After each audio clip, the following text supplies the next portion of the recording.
So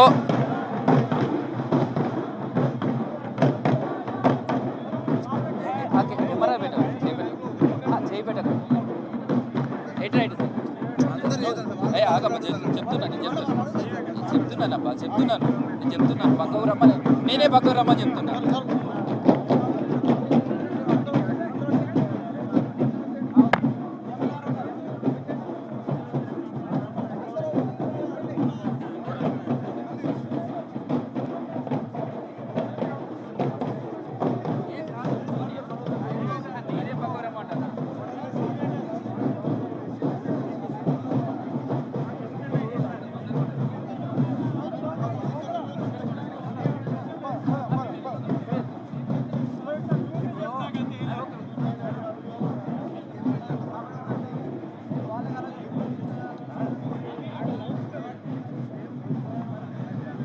అందరూ వచ్చేయండి.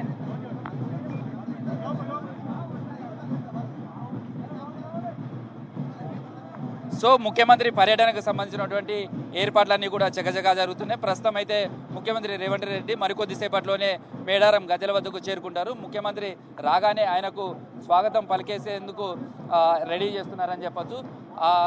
ముఖ్యమంత్రి రేవంత్ రెడ్డి వచ్చినప్పుడు ఆదివాసీ సాంప్రదాయాల ప్రకారం ఆయనకు స్వాగతం పలుకుతారు. ఆ స్వాగతం పలికిన తర్వాత ముఖ్యమంత్రి రేవంత్ రెడ్డికి సంబంధించినటువంటి అదంతా కూడా చూస్తారు. ప్రస్తుతం అయితే ముఖ్యమంత్రి రేవంత్ రెడ్డి వచ్చే సమయానికి కూడా ఇక్కడ అన్ని ఏర్పాట్లన్నీ కూడా పూర్తి చేశారు. ప్రస్తుతం అయితే దాదాపు 1500 మంది పోలీస్ సిబ్బందితోటి సెక్యూరిటీ 3 అంచెల భద్రత కల్పించారు. సేమ్ టైంలో సమ్మక్క సారలమ్మ గద్దెలపైన దర్శనం చేసుకునే సమయంలో కావచ్చు, మిగతా భక్తులు బయట నుంచి దర్శనం చేసుకోవడానికి కూడా ఎలాంటి ఇబ్బందులు లేకుండా ఏర్పాటు చేశారు. ప్రస్తుతం అయితే సమ్మక్క సారలమ్మ గద్దెలపైనకు సంబంధించి కావచ్చు, తర్వాత పగడెద్దిరాజు గోవిందరాజు గద్దెల వైపు కూడా ముఖ్యమంత్రి వెళ్తారు. ఆయన నేరుగా అక్కడికి వెళ్ళి దర్శనం చేసుకుంటారు, మొక్కులు చెల్లిస్తారు. అయితే వచ్చే ముఖ్యమంత్రికి సంబంధించి కూడా స్వాగతం పలకడానికి సంబంధించి ఆదివాసీ సాంప్రదాయాలు ఏ విధంగా ఉంటుందో ఆ సాంప్రదాయాల ప్రకారం వాళ్ళకు స్వాగతం పలుకుతారు. అందుకోసం అయితే రెడీ చేశారని చెప్పచ్చు.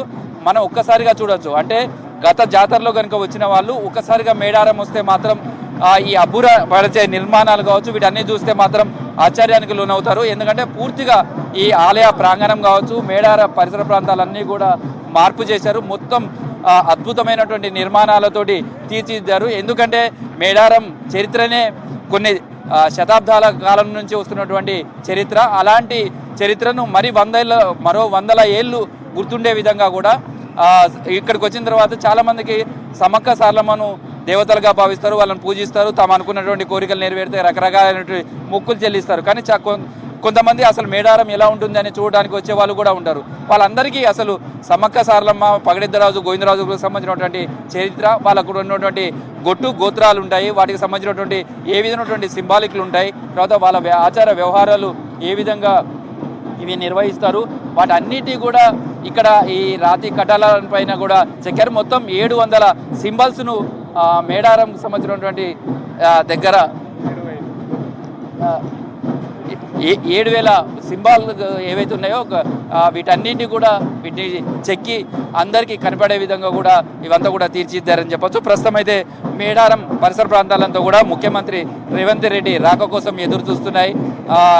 ఈ పునర్నిర్మాణానికి సంబంధించినటువంటి నిర్మాణ పనులు కావచ్చు, వాటన్నింటినీ కూడా ప్రారంభిస్తారు. ప్రారంభించిన అనంతరం ఇక లోపలికి వస్తారు, మొక్కులు చెల్లించుకుంటారు. ప్రస్తుతం అయితే గద్దెలపైన కేవలం పూజారులు మాత్రమే ఉన్నారు. వాళ్ళంతా పూజారులంతా కూడా సమ్మక్క సారలమ్మకు సంబంధించినటువంటి పూజారులంతా కూడా ముఖ్యమంత్రి రేవంత్ రెడ్డి లోపలికి వచ్చినప్పుడు అమ్మవారికి సంబంధించినటువంటి పూజా కార్యక్రమాలు వాటిలలో వాళ్ళు మాత్రమే పాల్గొంటారు. కొంత ప్రోటోకాల్కు ఉన్నటువంటి వాళ్ళని మాత్రమే లోపలికి అలౌ చేస్తున్నారని చెప్పచ్చు.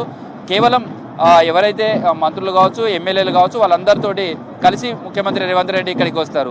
అయితే ఈసారి ఒక వినూత్నమైనటువంటి నిర్ణయం తీసుకున్నారు. ఆ నిర్ణయం సంబంధించి కూడా మనం చూడొచ్చు. ప్రస్తుతం లోపలికి వచ్చిన తర్వాత ముఖ్యమంత్రి అమ్మవార్లను దర్శనం చేసుకొని మొక్కులు చెల్లించుకున్న తర్వాత తొలి దర్శనాలుగా జనరల్గా వివిఐపీలు కావచ్చు, మిగతా వాళ్ళు దర్శనం చేసుకుంటారు. కానీ వాళ్ళకంటే కూడా మహిళలకు ప్రాధాన్యత ఇవ్వాలి అనేది మంత్రి సీతక్క భావించారు. అందుకే ములుగు జిల్లాకు సంబంధించి 10 మండలాలు ఉంటాయి. 10 మండలాలకు సంబంధించి కూడా దాదాపు 20,000 మంది మహిళలను ఇక్కడికి ప్రత్యేక బస్సులు ఏర్పాటు చేసి కూడా తీసుకొచ్చారు. వాళ్ళంతా ఇక్కడికి వస్తారు.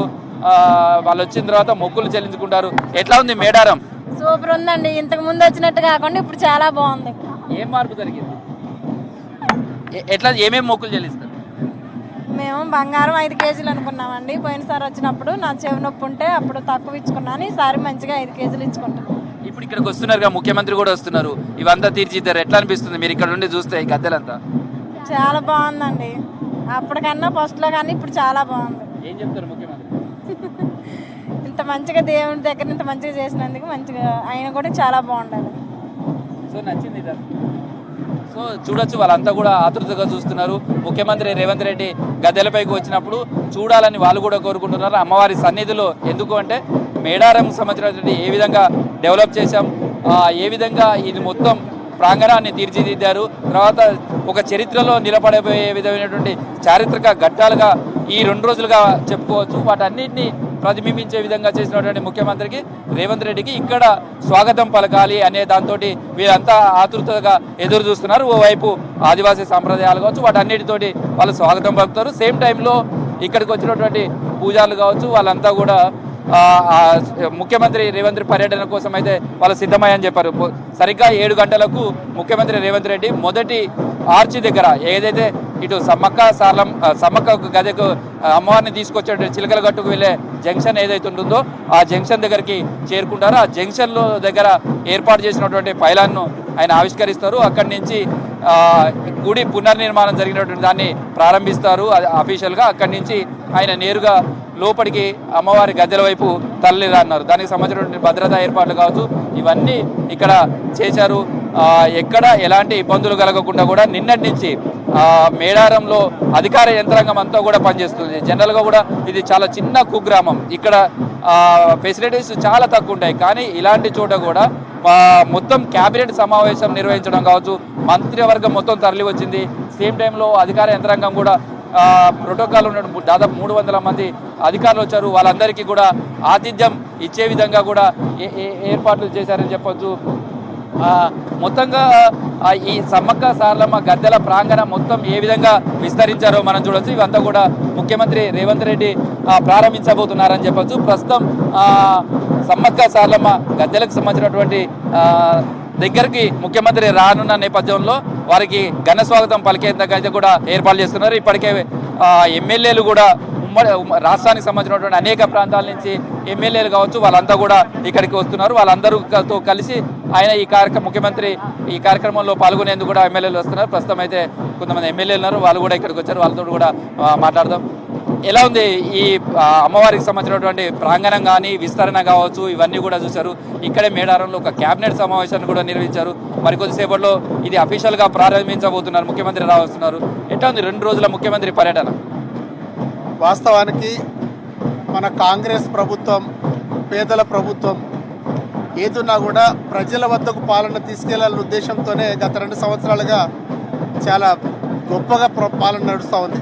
అందులో భాగంగానే ప్రతి సంవత్సరం మన ఇక్కడ మేడారంలో ఉన్నటువంటి సమ్మక్క సారలమ్మ జాతరకి ఇక్కడ దాదాపు 100 కోట్ల రూపాయలతోటి ఖర్చు పెట్టి కేవలం తాత్కాలిక మరమ్మతులు చేపడుతున్న తరుణంలో గౌరవ ముఖ్యమంత్రి రేవంత్ రెడ్డి గారు ఒక గొప్ప ఆలోచనతోటి ఇప్పుడు శాశ్వతంగా నిలిచిపోయేలా 100 ఏళ్ళు మన ఇది శిథిలావస్థలకు చేరకుండా కట్టుదిట్టంగా ఉండాలనే ఉద్దేశంతోనే మొత్తం రాళ్లతోనే ఈ విగ్రహాలు చెల్లించి ద్వారాలన్నీ రాళ్లతోనే తయారు చేయడం జరిగింది.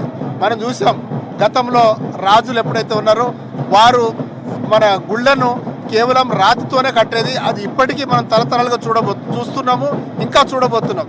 అలా గుళ్ళు ధ్వంసం కాకుండా ఎలాంటి ప్రకృతి వైపరీత్యాలు వచ్చినా కూడా గుళ్ళు ధ్వంసం కాకుండా శాశ్వతంగా ఉండాలనే ఉద్దేశంతోనే గౌరవ ముఖ్యమంత్రి వాళ్ళు చాలా గొప్ప ఆలోచనతోటి మొత్తం రాతి కట్టడాలు కట్టించడం జరిగింది. మీరందరూ చూస్తూ ఉన్నారు. చుట్టూరు ముఖద్వారాలతో పాటు గిరిజన సంస్కృతి సాంప్రదాయాలు ఉట్టిపడేలా అన్ని శిలలను వాటి రాళ్ళ మీద చెక్కడం మనందరం చూసాం.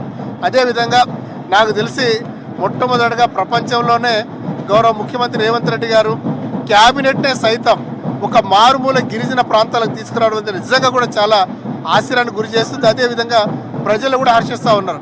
2 రోజులుగా మేమందరం మొత్తం క్యాబినెట్ ఎమ్మెల్యేలందరూ ఇక్కడికి వచ్చేసి ఇక్కడ వస్తున్నటువంటి మన అభివృద్ధిని మనందరం చూసి తిలకించుకుంటూ చాలా గొప్పగా ప్రత్యక్షంగా ఈ కార్యక్రమంలో పాల్గొని అసలు మేడారం ఈ విధంగా డెవలప్మెంట్ కావచ్చు ఇది చూసినప్పుడు మీ వైపు నుంచి ఏమనిపించింది? అదే వాస్తవానికి మనం కూడా మన ప్రభుత్వంలో మన భాగస్వాములై నేను కూడా ఇక్కడికి వచ్చేసి అభివృద్ధులు ఇక్కడ చూసుకుంటూ ఇంత గొప్పగా ఇక్కడ ఉన్నటువంటి శిల్పకళ ఏదైతే ఉందో మనం చూస్తున్నాం. గత చరిత్ర చూసాం కానీ ఇప్పుడు మనం మన కళ్ళారా చూస్తున్నాము. మనం అధికారంలో ఉన్నాము. అదేవిధంగా మన ద్వారా ఇంత గొప్ప చారిత్రాత్మకమైన కట్టడాలు ఇక్కడ కట్టడం నిజంగా కూడా చాలా బాగుంది. ప్రజలు కూడా హర్షిస్తున్నారు. తరతరాలుగా మిగిలిపోయే గుర్తింపుల్లాగా ఇక్కడ ఉన్నటువంటి రాతి కట్టడాలు మైపర్పిస్తున్నాయి. అదేవిధంగా మీరు చూశారు సమ్మక్క సారలమ్మ గద్దె ఏదైతే ఉందో పురాతనంగా కాలాల నుంచి వస్తున్నటువంటి ఆ గద్దెలు అదేవిధంగా వాస్తవానికి ఉన్న వాస్తవాలను కూడా మైమర్పరచకుండా ఉన్నది ఉన్నట్టుగానే ఉంచుకుంటూ చుట్టూ సుందరీకరణ చేయడం నిజంగా చాలా గొప్ప విషయం. అదేవిధంగా గౌరవ మన పంచాయతీరాజ్ శాఖ మంత్రులు అయినటువంటి సీతక్క గారు, మా ఇన్ఛార్జ్ మంత్రులు పొంగులేటి శ్రీనివాసరెడ్డి గారు చాలా శ్రద్ధతో తీసుకొని కేవలం 8 నెలల్లో దీన్ని పూర్తి చేయడం అనేది ఒక చారిత్రాత్మకమైన ఘట్టమని తెలియజేస్తూ ఇంత గొప్ప కార్యక్రమం మన ప్రభుత్వం ద్వారా మనం చేస్తున్నాం. ప్రజలు కూడా నిజంగా కూడా చాలా ఆస్వాదిస్తూ ఉన్నారు. ప్రస్తుతం అయితే ఎమ్మెల్యేలు కావచ్చు వీళ్ళంతా కూడా ఈ కార్యక్రమంలో పాల్గొంటున్నారు. కుంభమేళగా తెలంగాణ కుంభమేళగా మనం మేడారం మహాజాతరను చూస్తాం. కోట్లాది మంది భక్తులు అమ్మవార్ల చింతకు వచ్చి తమ మొక్కులు చెల్లించుకుంటారు. అయితే ఇంత సుందరీకరణ కూడా మేడారం మహాజాతర సమయంలో మాత్రమే కనిపిస్తుంది. కానీ ఈసారి మాత్రం జాతర ముందు నుంచే కూడా అలాంటి వాతావరణం కనిపిస్తుంది. మహాజాతర ముందే వచ్చిందా అన్నంతగా ఈ ప్రాంగణం అంతా కూడా కనిపిస్తుంది. ఏదైతే సంబంధించినటువంటి ప్రస్తుతం సమ్మక్క సారలమ్మకు సంబంధించినటువంటి అది ఏదైతే ప్రాంగణం ఉందో ఆ ప్రాంగణాన్ని కూడా ఎక్కడ ఆదివాసీ పూజాలకు సంబంధించినటువంటి డిస్టర్బెన్స్ లేకుండా కావచ్చు వాటన్నిటికీ లేకుండా ఏర్పాట్లన్నీ కూడా చేశారు. ప్రస్తుతం అయితే సమ్మక్క సారలమ్మకు సంబంధించినటువంటి గద్దెల ప్రాంగణం కావచ్చు ఇవంతా కూడా చాలా అద్భుతంగా తీర్చిదిద్దారు. ఎక్కడ ఏ విధంగా అయితే ప్రస్తుతం అయితే మంత్రులు గుండా సురేఖ కావచ్చు ఇలా కూడా వస్తున్నారు. వాళ్ళతో కూడా మాట్లాడదాం. అక్క, ముఖ్యమంత్రికి ఏ విధంగా స్వాగతం పలకబోతున్నారు? మీరు చూసిన టెంపుల్ కూడా రాత్రి నుంచి చూస్తే కూడా విపరీతంగా జనం వస్తున్నారు. ముఖ్యమంత్రిని చూడాలని కూడా చాలా మంది వస్తున్నారు. ఎట్లా అనిపిస్తుంది? హ్యాపీగా ఉందండి. రాత్రి కూడా చూసారు మీరు పబ్లిక్ మీటింగ్లో ఆయన ఏ ఉద్దేశంతో ఈ యొక్క గుడి నిర్మాణం చేపట్టారో తరతరాలుగా నిలిచిపోయే విధంగా ఈరోజు ఆయనకు ఎటువంటి స్వాగతం ఇచ్చినా కూడా తక్కువనే అని చెప్పాలి. ఎందుకంటే గిరిజనాల్లో అంటేనే అసలు ఎవరు కూడా పట్టించుకున్నటువంటి పరిస్థితుల్లో ఈరోజు ఈ గిరిజన జాతరను ఇంత పెద్ద ఎత్తున మరి వారి చేతుల మీదుగా పునర్నిర్మాణం చేసి ఈరోజు ప్రజలకు అంకితం చేయబోతున్న సందర్భంలో మరి వారికి ఏమిచ్చినా కూడా తక్కువే, రుణం తీరదు అని చెప్పుకోవాలి. నిన్న క్యాబినెట్ లో కూడా మేడారం మీదనే డిస్కషన్ అయింది. శాశ్వత పనులు చేయాలని మరో నిర్ణయం కూడా తీసుకు ఎట్లా చూడొచ్చు ఈ నిర్ణయాలు? ఇవ్వండి. హ్యాపీగా ఉంది. ఎందుకంటే ఇంకా పెండింగ్ పనులు ఏమున్నా కూడా ఇప్పుడు చేసినా కూడా ఆదరబాదర అవుతుంది. కాబట్టి కొంచెం నిదానంగానైనా తర్వాత మళ్ళీ కూడా కంటిన్యూ అవుతాయి. ఇంకా మీరు రాత్రి కూడా ప్రెస్ క్లబ్ కోసం అడిగారు ప్రెస్ వాళ్ళకి, వాళ్ళ అకామిడేషన్ కూడా అట్లా ఇంకా ఏమైనా ఉంటే కూడా యాడ్ చేసుకుంటూ కంప్లీట్ చేస్తాము. ఆయన ఉద్దేశం ఏంటంటే not only year by year continuity ఉండాలి ఈ జాతరకు అనేది ఆయన యొక్క ఆలోచన. మేడారంకు సంబంధించినటువంటిది ఇంకా ఇవన్నీ కూడా చూశారు. తర్వాత ఈసారి భక్తుల సంఖ్య కూడా భారీగా పెరిగే అవకాశం ఉంది. దానికి తగ్గట్టుగా ఎట్లా ఏర్పాట్లు చేయబోతున్నారు? ఈరోజు ముఖ్యమంత్రి షెడ్యూల్ ఎప్పటి వరకు ఉంటుంది? ఇది ఓపెనింగ్ చేసి వెళ్ళిపోతారండి. 10 o'clock ఆయనకి దావూద్ అటు పోయేది ఉంది, దావూస్ పోయేది ఉంది. వచ్చే భక్తులకు ఏర్పాట్లు అనేది ఈ సమస్య ఏం కాదు. ఎందుకంటే ఎంత లక్షల మంది వచ్చినా కూడా ఈరోజు ఈజీగా పాస్ ఆన్ అయ్యే విధంగా మేము ఏర్పాట్లు చేసాము. సెక్యూరిటీ కూడా చాలా బలంగా పెట్టాము. కాబట్టి ఎక్కడ ఎటువంటి ఇబ్బంది లేకుండా దేశం నలుమూలల నుంచి కూడా ఈసారి వస్తారని ఆశిస్తా ఉన్నాం. ఎందుకంటే ప్రచారం బాగా జరిగింది కాబట్టి ఎక్స్పెక్ట్ చేస్తూ ఉన్నాం మేము. ప్రస్తుతం ఇది తెలంగాణ కుంభమేళగా పిలుచుకున్నటువంటి మేడారం సమ్మక్క సారలమ్మ జాతరకు సంబంధించినటువంటి ముందుగానే వచ్చినటువంటి సంబరాలు. ముఖ్యమంత్రి మరికొద్ది సేపట్లోనే ఇక్కడికి చేరుకుంటారు. ఆయన ఈ శాశ్వతమైనటువంటి గుడి నిర్మాణానికి సంబంధించినటువంటి దాన్ని ప్రారంభిస్తారు. అదేవిధంగా మొక్కులు చెల్లించుకునేందుకు కూడా కుటుంబ సమేతంగా వస్తున్నారు. ప్రస్తుతం ఇది మేడారం సంబంధించినటువంటి జాతర ముఖ్యమంత్రికి సంబంధించిన విశేషం.